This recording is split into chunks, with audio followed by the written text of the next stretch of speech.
اور اب ہم شامل گفتگو کر رہے ہیں ماہر قانون جہانگیر جدون صاحب ہمارے ساتھ موجود ہے۔ جہانگیر صاحب، 14 سال قید کی سزا 10 سال کے لیے کسی بھی عوامی عہدے سے نااہلی، اس ڈیسیجن کو کیسے دیکھتے ہیں آپ؟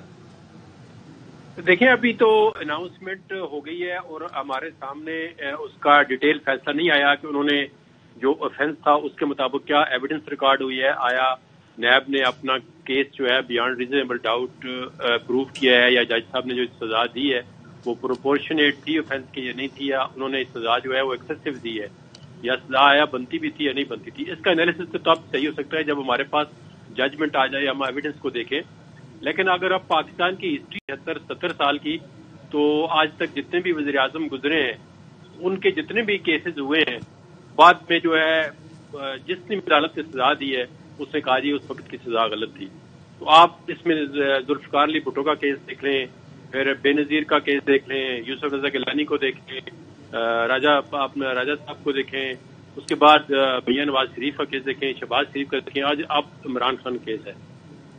تو میری نظر میں اگر آپ نے کیس کسی جینین گراؤنڈ سے بنایا ہے تو پھر تو بنانا چاہیے، لیکن آپ نے اگر پولیٹیکل وچ ہنٹنگ کے لیے، پولیٹیکل وکٹمائزیشن کے لیے آپ سیاستدانوں کو اس قسم کی سزا دیں گے تو پھر یہ پاکستان کی تاریخ میں آج دیکھیں ہم کہاں پہ پہنچ چکے ہیں۔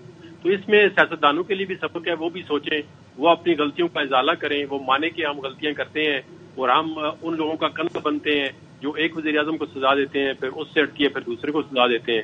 تو یہ آج بڑا، اور اس کا سب سے بڑا نقصان جو ہے ملک اور عوام کو ہو رہا ہے۔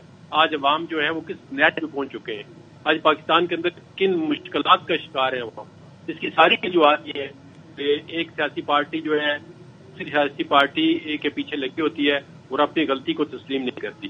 تو عمران خان کا بھی یہی قسمت تھی جو آپ پہلے لوگوں کے ساتھ ہوئی ہے۔ 5 سال پہلے دیکھیں یہی جج تھے، انہوں نے نواز شریف کو سزا دی تھی۔ اب میں نے اس وقت اگر جج صاحب کو کرٹیسائز کیا تھا تو آج میں یہ نہیں کہہ سکتا کہ جج صاحب نے میرٹ پہ فیصلہ دیا ہوا، میری اپنی ذاتی رائے ہے، اس سے کوئی ڈس ایگری کر سکتا ہے، کوئی ایگری کر سکتا ہے، لیکن جو ان جج صاحب کی ریپوٹیشن ہے اس کو میں اینالائز کر کے بتاتا ہوں کہ ہو سکتا ہے سزا کے اندر بڑے سکم ہو اور انہوں نے کسی دباؤ کے تحت۔ اچھا، اب جہانگیر صاحب لیگل آپشنز کیا ہوں گے پی ٹی آئی کے پاس؟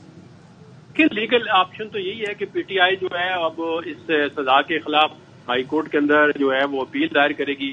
اب یہ اپیل کب سنی جاتی ہے؟ میاں نواز شریف کی اپیل کو تو 5 سال بعد سنا گیا ہے، اب ان کی اپیل کب سنی جاتی ہے؟ ایک کسی پبلک آفس، آپ کو پتہ ہے ہائی کورٹ آلریڈی 5 سال سے وہ 10 سال ڈکلیئر کر چکی ہے کہ 10 سال کے لیے بندہ جو نیب کا سزا یافتہ ہوگا وہ 10 سال کے لیے عوامی عہدے کے لیے نائل ہے۔ تو ان کی جو بشرا بیگم ہے اس کو بھی سزا دے دی گئی ہے دونوں کو۔ تو اب کل کی 10 اور آج کی 14 تو 24 سال سزا بن گئی ہے۔ اب اس حساب سے تو عمران خان نے ساری عمر جیل میں ہی رہنا ہے اگر یہ سزا برقرار رہتی ہے، تو اس سزا کے اندر کوئی جان ہے۔ تو ہاں، اگر 2-4 سال کے لیے صرف علیحدہ کرنا تھا تو پھر آپ کو تاریخ بتائے گی اور اگلی عدالت بتائے گی کہ کس طرح پھر جو ہے کیس جو ہے وہ ختم ہوتے ہیں، جس طرح پہلے ختم۔ بالکل ٹھیک ہے جہانگیر صاحب، بالکل ٹھیک ہے، ہمارے ساتھ ہی رہیے گا۔